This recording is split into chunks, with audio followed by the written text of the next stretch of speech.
आज हम अपने राष्ट्रगीत पर बहस कर रहे हैं, लेकिन हमारा राष्ट्रगान भी एक कविता का एक अंश ही है, एक लंबी कविता का एक अंश है।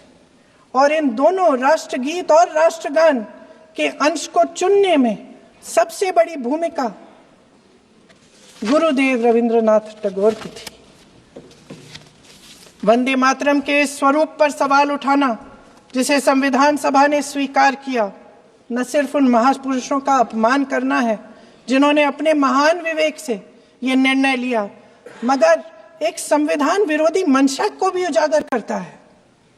क्या सत्ता पक्ष के हमारे साथी इतने अहंकारी हो गए हैं कि अपने आप को महात्मा गांधी जी से, रविंद्रनाथ टैगोर जी से, राजेंद्र प्रसाद जी से, बाबा साहब अंबेडकर जी से, मौलाना आजाद जी से, सरदार पटेल जी से, सुभाष चंद्र बोस जी से बड़ा समझने लग गए हैं?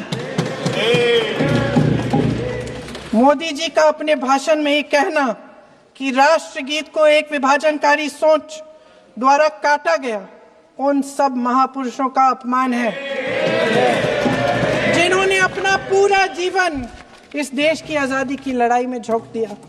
वंदे मातरम को विभाजित करने का आरोप लगाकर आप पूरी संविधान सभा पर आरोप लगा रहे हैं, उसके हर एक नेता को दोषी ठहरा रहे हैं।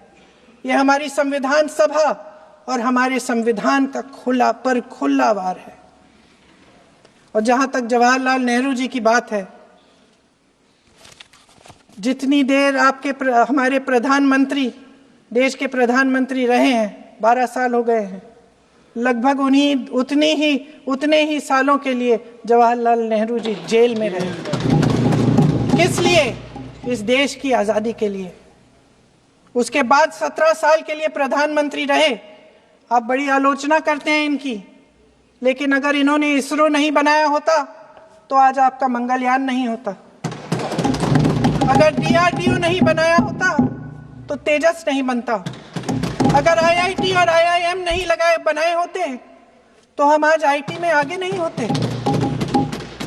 अगर एम्स नहीं बनाया होता तो हम कोरोना की जब बड़ी चुनौती का सामना कैसे करते।